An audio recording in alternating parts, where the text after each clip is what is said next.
नमस्कार दोस्तों, स्वागत है श्रीमद् भगवद गीता के नेक्स्ट एपिसोड में। आज से आगे के श्लोक देखते हैं। तो श्री कृष्ण अर्जुन जी को समझाते हुए क्या बोल रहे हैं।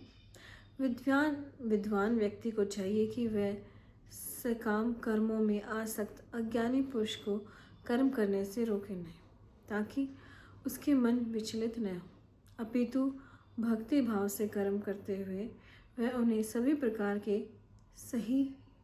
प्रकार के कार्यों में लगाए, जिससे कृष्ण भावनामृत का कर्मिक विकास हो। देखिए, यही भूल हम ना अपने बच्चों के साथ करते हैं। अगर वो कोई गलत काम कर रहे हैं ना, तो तुरंत मना करेंगे, नहीं नहीं ऐसा मत करो, नहीं नहीं ऐसा मत करो। लेकिन हम उसका जो रीज़न है वो उसको नहीं समझाते हैं। तो पहले रीज़न समझाओ। जैसे अगर वो किसी को बुरा बोल रहा है तो आप ये मत करो, उसको बुरा मत बोलो। आप उसे ये बताओ कि बेटा, अगर तुम्हें कोई गाली देके बोले, अगर तुम्हें कोई भला बुरा सुनाए, तो क्या तुम्हें वो अच्छा इंसान लगेगा? क्या तुम उससे दोबारा बात करोगे? तो बच्चे का क्या आंसर आएगा? नहीं करेंगे। तो अब तुम क्या कर रही हो? तुम भी किसी से बुरे से बात कर रही हो। तो ऐसा नहीं करना है। हम क्या करते हैं, उसको बोलते हैं, अरे ऐसा क्यों कर रहा है? मतलब हमने ये सोच लिया है कि जो छोटा बच्चा है ना, उसको सारी समझ आ गई है, उसको सब पता है कि अच्छा क्या है, बुरा क्या है, और उसको सब पता होने के बाद भी वो गलत काम क्यों कर रहा है। हम उसे अपने लेवल पे सोच लेते हैं बच्चों को, जबकि ऐसा नहीं है, राइट। इसलिए जो अज्ञानी लोग हैं उनको हमें कभी भी ये नहीं बोलना है कि आपने काम क्यों कर दिया, ऐसा मत करो। उसको पहले अपना एग्जाम्पल देना कि हम अच्छा बन के दिखाना, फिर वो अपने आप अच्छे बन जाएंगे। या फिर जब आप खुद अच्छा काम करते हो तो दूसरों को बोलते हो ना, तो उसमें प्रभाव होता है, आपकी वाणी में प्रभाव होता है। लेकिन आप खुद से तो करते रहते हो गलत काम, दूसरों को बोलते रहते हो, तो आपकी वाणी में कोई भी प्रभाव नहीं आएगा, कोई भी आपकी नहीं सुनेगा। ठीक है, आगे देखते हैं। जीवात्मा अहंकार के प्रभाव से मोहग्रस्त होकर अपने आप को समस्त कर्मों का कर्ता मान बैठता है, जबकि वास्तव में वे प्रकृति के तीनों गुणों द्वारा संपन्न किए जाते हैं। अब प्रकृति के 3 गुण कौन से हैं? सात्विक, तामसिक और राजसिक। जब प्रकृति में ये हमारे गुण आते हैं हमारे अंदर, तो सारे काम होते हैं। जैसे तामसिक गुण, जैसे ही प्रकृति का हमारे अंदर आ गया, हम सो जाएंगे, सुस्त हो जाते हैं। जब भी हमें ध्यान योग करना होता है तो हमारे अंदर सात्विक गुण का प्रभाव होता है, तो हम योग और ध्यान कर लेते हैं। और जब हमारे अंदर राजसिक गुण का प्रभाव होता है, तो हमें घर के काम करना, अपनी जॉब पे जाना, ये सारे कार्य होते हैं। तो लेकिन हम सोच लेते हैं कि अरे हमने किया ये कार्य, तो अब लेकिन हम वो करता नहीं होते हैं। इसका आप अपनी लाइफ में कैसे यूज़ कर सकते हो कि जैसे ये है कि आपको अपने जीवन में सफल होना है, बड़ा काम करना है, मतलब आपको मतलब अपने कैरियर में लगा लीजिए, अपने कैरियर में बहुत अच्छा काम करना है। इसका मतलब आपको अपने अंदर जो राजसिक गुण है ना, उसको बढ़ाना पड़ेगा, ठीक है। और अगर आपको नींद नहीं आती है तो आपको तामसिक गुण बढ़ाना पड़ेगा। और आप आध्यात्मिकता के रास्ते में जा रहे हो, अल्कोहलिक बन गए हो, तो उससे थोड़ा सा आप छूटना चाहते हो। कई बार क्या होता है ना, लोगों को काम का नशा भी हो जाता है, इतना काम करते रहते हो, सारा दिन इतना काम करते रहते हैं, फुर्सत ही नहीं लेते, राइट। ऐसा काम जिससे उनकी आत्मिक उन्नति नहीं हो रही है, सिर्फ उनकी जो सामाजिक उन्नति है वो हो रही है। लेकिन हमें सामाजिक उन्नति भी चाहिए, आध्यात्मिक उन्नति भी चाहिए, तभी हमारे जीवन में बैलेंस बनेगा। सामवेद में यही बोला गया है, समन्वय बनाना है, बैलेंस बनाना है अपनी लाइफ में, राइट। तो ये तीनों गुण हैं, ये हमें अपने अंदर संतुलन बनाना है उनका। ये नहीं है कि हमें सिर्फ सात्विक गुण में रहना है, सिर्फ सात्विक गुण में रहे, राजसिक गुण नहीं आया तो हम अपनी रोजी रोटी कैसे कमाएंगे, और हमें तामसिक गुण नहीं आया तो हम सोएंगे कैसे। कई बार क्या होता है ना जैसे नेक्स्ट डे बच्चों का एग्ज़ाम होता है तो वो उसके अंदर राजसिक गुण इतना आ जाता है कि रात को उनको नींद ही नहीं आती है। तो इन तीनों गुणों को बैलेंस करने के लिए आपको हर चीज़ के लिए टाइम निकालना पड़ेगा, राइट। अपने ऊपर कंट्रोल आना पड़ेगा। तो कैसे होगा? अगर आप अपना सात्विक गुण बढ़ाते रहेंगे तो उससे क्या होता है, आपके मन में ठहराव आ जाता है और उससे फिर राजसिक और तामसिक गुण में जब भी आप जाना चाहेंगे आप चले जाते हैं, राइट। तामसिक जब आप करते हैं, गुड़ की ज़रूरत होती है तो बिस्तर पे जाके लेट जाते हैं, तो आंखें बंद कर ले तो आपको नींद आ ही जाती है। लेकिन आप रात भर काम में लगे रहोगे तो आपको नींद थोड़ी ना आएगी। तो वही है, तामसिक गुण बनाना है तो ऐसे बैठ जाना है, आंखें बंद कर लेनी है, राइट। मतलब अपने अंदर थोड़ा सा आलस लाना है आपको, और राजसिक गुण पैदा करना है तो थोड़ा जोश लाना पड़ेगा। उसके लिए आप घर का कोई भी काम करना स्टार्ट कर दीजिए एक बार और आलस फिर ख़त्म हो जाता है। कई बार हम बोलते हैं अरे मेरा तो मन ही नहीं कर रहा काम करने को, मतलब तामसिक गुण आपके अंदर है। फिर अपने आपके माँ बाप बोलते होंगे, आपके गुरुजन ने बोला अरे तू काम में लग, तो एक बार तू काम में लग जा फिर तो अपने आप ही हो जाएगा वो। क्यों बोलते हैं? क्योंकि जैसे ही हमने अपने आप को एक्टिव किया, हमारे अंदर हमने राजसिक गुण बढ़ाने की कोशिश की और जैसे हमने थोड़ा सा काम किया वो गुण अपने आप बढ़ जाता है। अगर आपके शरीर में एनर्जी है, बीमार है, उसका मतलब ये नहीं है। तो वो जैसे आप काम करने लगते हो तो आपका काम मन करने ही लग जाता है कि अरे चलो शुरू तो कर रही थी, इसको ख़त्म करती हूँ। लेकिन जब तक आप बैठे रहते हो, लगते ही नहीं हो काम के लिए, तो वो तामसिक गुण आप पे हैवी हो जाता है। तो इस तरह से जब भी आपको अब सात्विक गुण बनाना है तो उसके लिए आपको बैठना तो पड़ेगा, आलस में तो जाना पड़ेगा। लेकिन वो आलस कैसा है? सिर्फ शरीर का है, मन का नहीं है। मन से तो आपको एक्टिव होना है, दिमाग से आपको एक्टिव होना कि मुझे ध्यान करना है, ईश्वर का ध्यान करना है, अपने प्राणों पे ध्यान देना, अपने प्राणों को कंट्रोल करना है। तो उससे क्या होगा? आप बैठे तो हो लेकिन आप कुछ नहीं कर रहे, उस चीज़ से आप बच जाते हो, आप ध्यान में बैठते हो। ठीक है, चलिए नेक्स्ट है हे महाभाव, भक्ति भाव में कर्म तथा सकाम कर्म के भेद को भली भांति जानते हुए जो परम सत्य को जानने वाला है, वह कभी भी अपने आप को इंद्रियों में तथा इंद्रिय तृप्ति में नहीं लगाता है।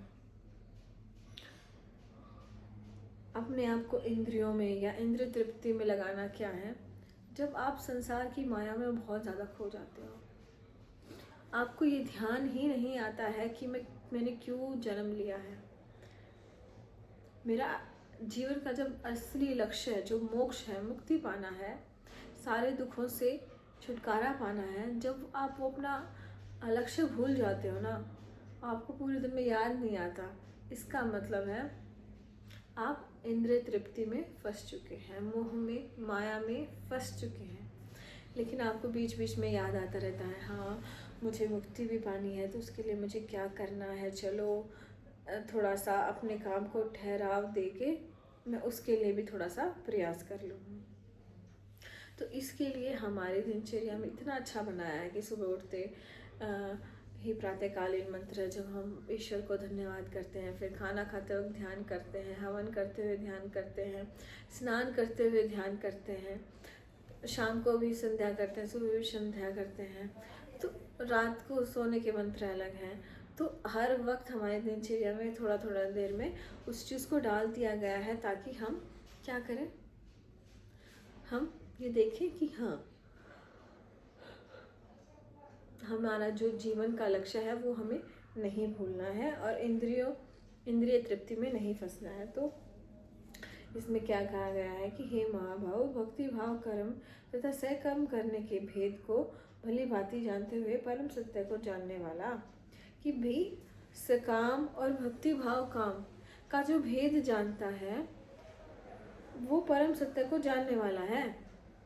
अब अनासक्ति और आसक्ति के साथ कर्म करना क्या है कि एक तो बिना फल की इच्छा करते हुए काम करना और एक फल की इच्छा करते हुए काम करना, यही जो इनका भेद जानता है ना, वो कौन है? वो परम सत्य को जानने वाला है। वही कर सकता है भेद जो परम सत्य को जानता है। जैसे जो कृष्ण को नहीं जानते वो उनकी भक्ति भाव में पढ़ सकते हैं क्या? नहीं। जो श्री कृष्ण के गुणों को उन्होंने हमारे लिए कितना कुछ किया वो नहीं जानते, तो हम उनकी महिमा को जान ही नहीं सकते हैं कभी। तो जब हम परम सत्य को जान लेंगे तो हमें अपना जो छोटा छोटा कर्म भी कर रहे हैं ना, वो पता चल जाएगा कि ये सही है या गलत है।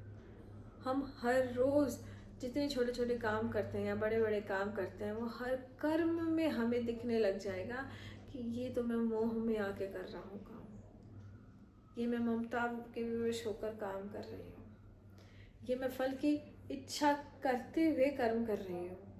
अगर कोई माँ इस इच्छा से अपने बच्चे का पालन पोषण करनी है कि ये बड़ा हो के मेरी सेवा करेगा, तो वो गलत है।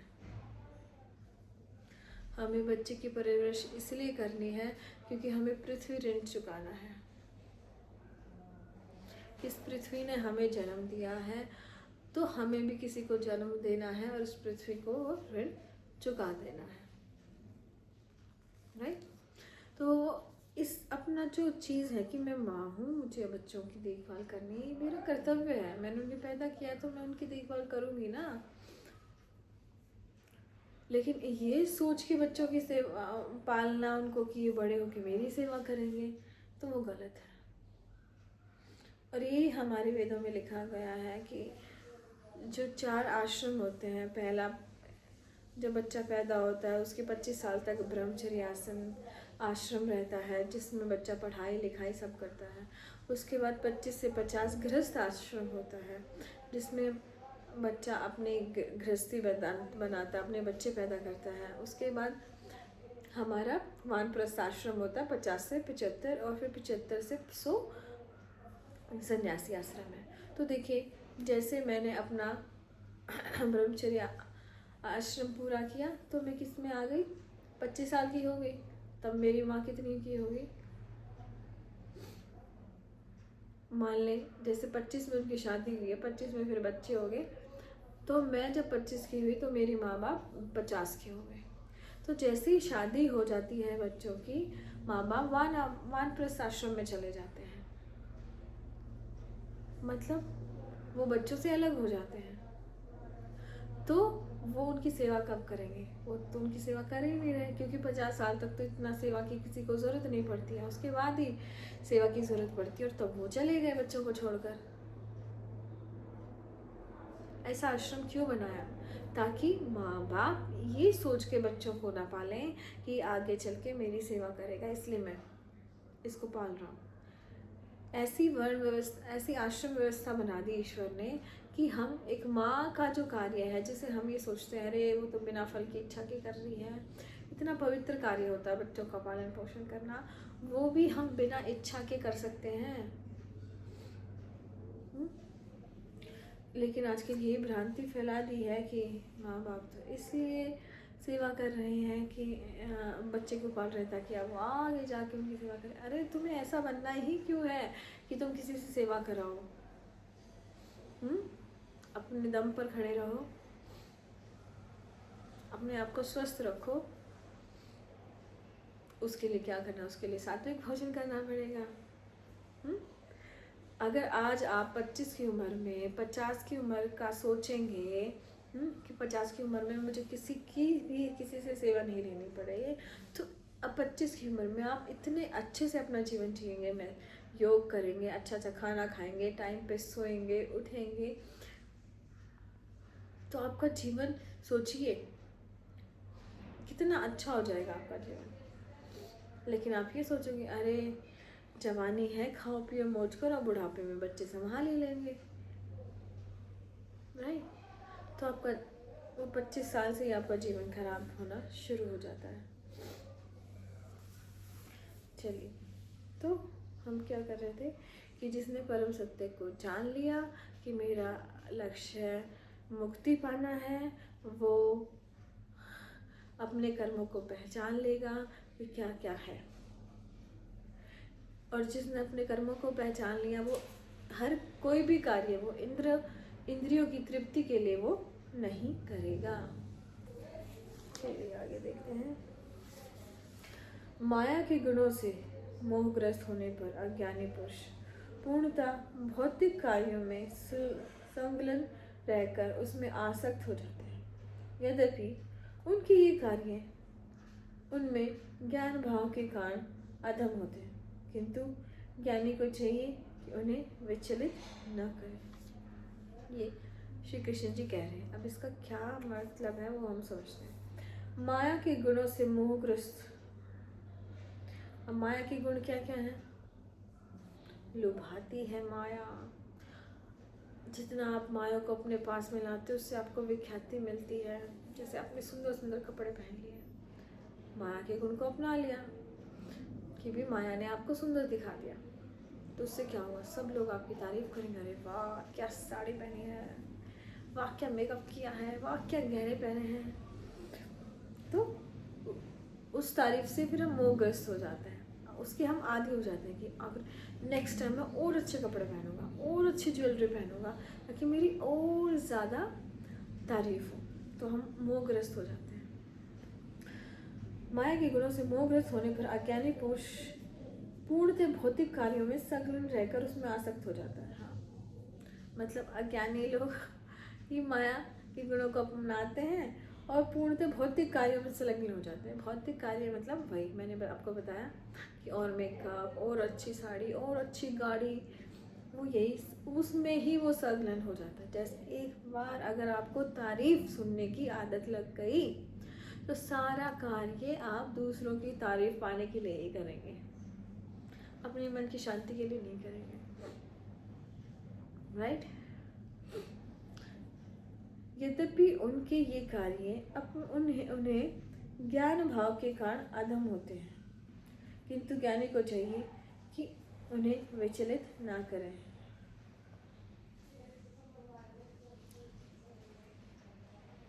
मतलब तो ये जो सब कार्य है ना, भौतिक कार्य, इनमें उनको उनसे विचलित नहीं होना चाहिए। माया के जो गुण हैं, जो ज्ञानी लोग होंगे वो माया के जो गुण हैं उनसे तो वो विचलित नहीं होते हैं कि भी ठीक है माया है, जितनी मुझे ज़रूरत थी, जितना मुझे सुख पाना था माया से ले ली। मतलब आपने कपड़े पहने, क्यों? गर्मी सर्दी बारिश से बचने के लिए आपने कपड़े पहने, तो ठीक है, आपने माया को कंट्रोल वे में यूज़ कर लिया तो आप ज्ञानी हो गए। जैसे ही माया के गुण को अपना लिया आपने, वो आपको हरा देगी। ठीक है? तो जो माया है उसको ज्ञानी लोग कैसे यूज़ करते हैं और अज्ञानी लोग कैसे यूज़ करते हैं, ये इस श्लोक में बताया गया है। तो आप ज्ञानी बनिएगा। अतः हे अर्जुन, अपने सारे कार्यों को मुझ में समर्पित करके पूर्ण ज्ञान से युक्त होकर लाभ की आकांक्षा से रहित स्वामित्व के किसी दावे के बिना तथा आलस्य से रहित होकर युद्ध करो। तो आप युद्ध करना मतलब किसी भी कार्य को करना। आप अपने तरफ से ऐसे एग्जाम्पल ले सकते हैं। जैसे अगर मैं सोचूं, अरे मैं ये कार्य नहीं करूँगी, मैं झाड़ू नहीं दे रही भाई, मैं कितने कीटाणु हैं, सारे मर जाएंगे। झाड़ू दे दी तो मैं बोल भी रही हूँ तो मेरे मुंह के अंदर कितने सारे कीटाणु जा रहे हैं, हवा में कितने सारे जीव हैं, वो मेरे मुंह के अंदर जाके मर जाते हैं, तो मुझे ये कार्य नहीं करना चाहिए। तो ऐसे हमें डर के कार्य को नहीं छोड़ना चाहिए। ऐसे ही अर्जुन है, अरे मेरे तो पितामह मर जाएंगे, मैं अपने गुरु पे कैसे तीर चलाऊं। तो ये सारे युद्ध हमारे कार्य हैं, तो उस युद्ध को कैसे करना है वो हमें श्री कृष्ण बता रहे हैं। कैसे करना है कि अर्जुन अपने कार्यों को मुझ में समर्पित करके करो। इस तरह युद्ध करो कि भगवान ने मुझे बोला है, अन्याय के खिलाफ तुझे युद्ध करना है, इसलिए कर। तू पूर्ण ज्ञान से युक्त होकर कर, पूरे ज्ञान से कार्य कर।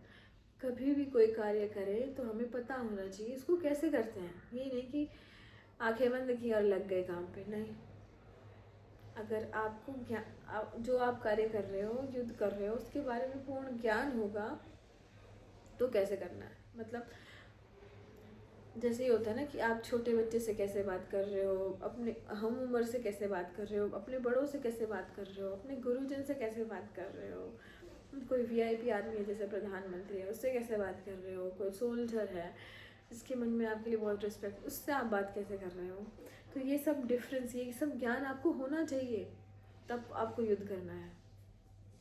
लाभ की आकांक्षा से रहे, मतलब कोई भी कार्य कर रहे हैं तो उसमें ये नहीं सोचना कि अरे मुझे इसमें लाभ ही होगा तो मैं करूँगा। वैसे जो भी आप अच्छा कार्य करते हो उसमें आपका ही लाभ होता है, क्योंकि कोई भी अच्छा कार्य किया तो मन में शांति किसको मिलेगी, आपको मिलेगी। आपने किसी को खाना खिलाया, वैसे तो आपका नुकसान हुआ कि आपने किसी और को खाना खिला दिया, आपका खर्चा हुआ, लेकिन हमें ये नहीं सोचना है कि ना इसलिए मैं खाना उसी को खिलाऊंगा जो मुझे खाना खिलाएगा, ऐसे नहीं सोचना है। वो लाभ की आकांक्षा होगी। तो हमें अपने कि हाँ मेरे को अंदर का सुख चाहिए इसलिए मैं सबको खाना खिला रहा हूँ, या फिर अगले जन्म में मुझे खाने की कमी ना हो इसलिए मैं खाना खिला रहा हूँ। तो ये सब चीज़ें हमें नहीं सोचनी, लाभ की आकांक्षा नहीं करनी है। स्वामी तत्व के किसी दावे के बिना, मतलब मैं कर रहा हूँ ये कार्य, मेरी वजह से ये कार्य हो रहा है, मैं तो इतना बड़ा कार्य कर दूंगा, जो उसका स्वामी बनना है ना कि मैं स्वामी हूँ, मैं उस कार्य का स्वामी, उसके बिना करना है। कि अर्जुन को ये सोचना है कि अरे मैंने ही तो युद्ध जितवाया है, मैं ही युद्ध जितवा सकता हूँ इसलिए मैं युद्ध कर रहा हूँ, ऐसा नहीं करना है।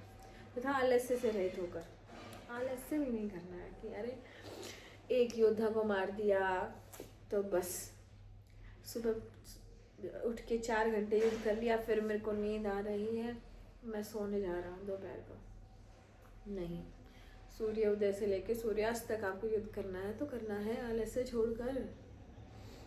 तो इसी तरह से अगर आपको कोई लक्ष्य है तो उसको आपको पाना है आलस्य छोड़कर, तभी उसको आप पा सकते हो। और मुक्ति का, मोक्ष का जो कार्य है ना, हमारा मेन जो लक्ष्य है मोक्ष का, वो इतना आसान कार्य है कि हम हर वक्त उसे कर सकते हैं। उसमें किसी आलस्य की हमें कोई नहीं लगती। हम बेड पे भी लेटे कर सकते हैं, कोई कार्य कर रहे हो उसके टाइम भी कर सकते हैं। सिर्फ हमें भक्ति ही तो करनी है, उसमें ना ज्ञान की ज़रूरत है ना एनर्जी की ज़रूरत, कुछ भी नहीं। इतना आसान कार्य है हमारे पास भक्ति द्वारा ईश्वर को पाना। तो वो तो बिना आलस के हम कर ही सकते हैं, उसमें तो कोई बहाना भी नहीं है कि मेरे पास ये नहीं है, मेरे पास वो नहीं है। तो इस तरह से हमें ऐसे युद्ध करना है। युद्ध करना मतलब हर कार्य हमें ऐसे करना है, ईश्वर को सौंप कर, ज्ञान से, लाभ की आकांक्षा नहीं करनी है, मैं लीडर बन के नहीं करना कि मैंने ही किया है बस, और आलस्य छोड़कर ऐसे हमें कार्य करना है। तो आज के लिए इतना ही, आगे की तो हम आगे फिर पढ़ेंगे, और जितने भी पढ़ रहे हैं ना उसको अपने जीवन में लाएंगे तभी फ़ायदा है, नहीं तो फिर कोई फ़ायदा नहीं इस चीज़ का। तो आज के लिए इतना ही, बहुत बहुत धन्यवाद।